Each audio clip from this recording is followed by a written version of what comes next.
নমস্কার বন্ধুরা, ফুডস হাটে আপনাদের সবাইকে স্বাগত। আমাদের রেসিপি চানা মশলা ও বাটার পরোটা।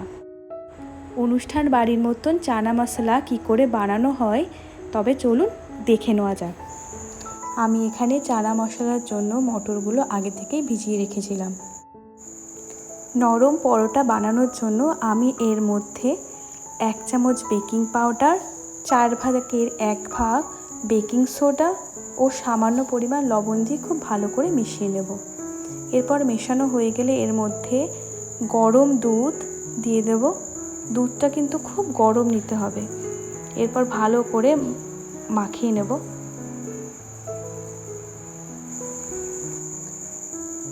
এরপরে মাখা হয়ে গেলে আমি 1 চামচ সাদা তেল দিয়ে ভালো করে মাখিয়ে নেব।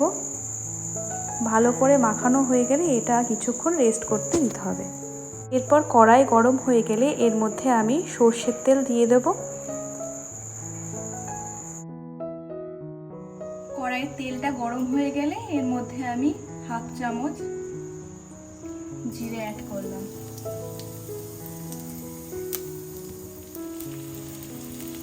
এরপরে আমি পেঁয়াজ কুচিগুলো এর মধ্যে দিয়ে দিলাম।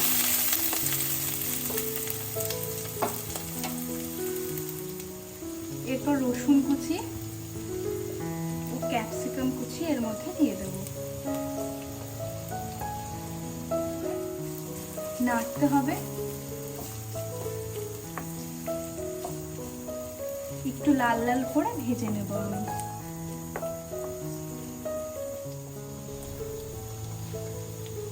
এর মধ্যে সামান্য লবণ আমি অ্যাড করলাম। লবণ অ্যাড করলাম যাতে এটা ভালো করে নরম হয়ে যায়।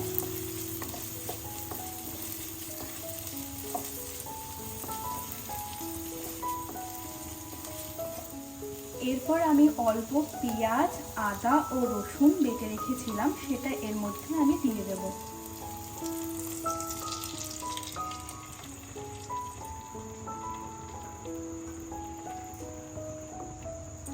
এরপর ভালো করে আমি এটা নাড়ব।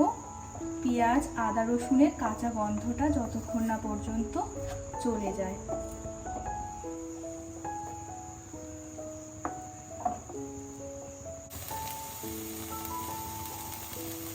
লাল লঙ্কার গুঁড়ো আপনারা চাইলে আপনাদের ইচ্ছে মতন দিতে পারেন। যদি কেউ ঝাল বেশি খান তাই সেক্ষেত্রে একটু বেশি দিতে পারেন।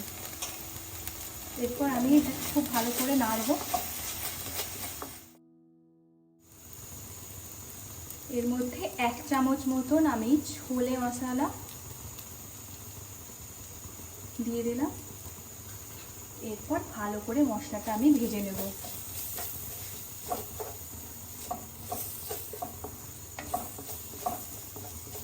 আমি এখানে 2 চামচ মতন টমেটো পিউরি নিয়েছি। এর মধ্যে একটু জল মিশিয়ে আমি এটা একটু পাতলা করে নিয়েছি।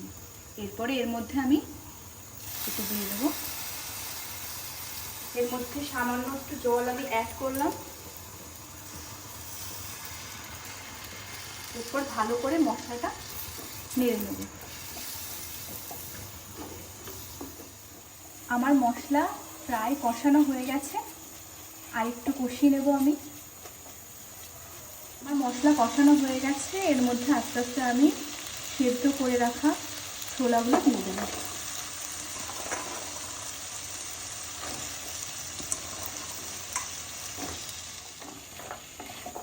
এরপর খুব ভালো করে আমি নেড়ে নেব।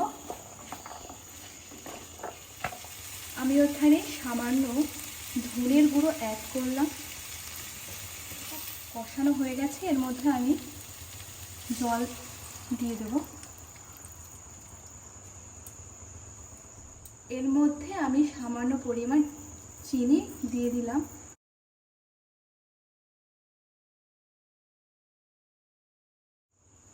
এটা আমি কিছুক্ষণ ঢাকা দিয়ে রেখে দেব।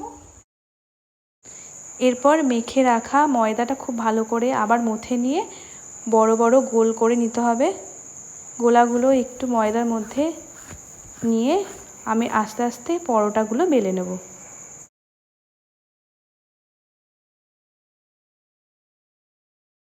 এদিকে আমার চানা মশলাও রেডি হয়ে গেছে। এরপর পরোটার এক সাইডে একটু জল দিয়ে তাওয়ার মধ্যে এটা আমি ভালো করে সেঁকে নেব। পরোটা ভালো করে সেঁকা হয়ে গেলে দুদিকে বাটার দিয়ে ভালো করে ব্রাশ করে দিতে হবে। আজকের রেসিপিটি যদি আপনাদের ভালো লেগে থাকে তবে অবশ্যই আমার এই চ্যানেলটিকে আপনারা সাবস্ক্রাইব করুন এবং তার সাথে লাইক করতে যেন একদম ভুলবেন না। নমস্কার।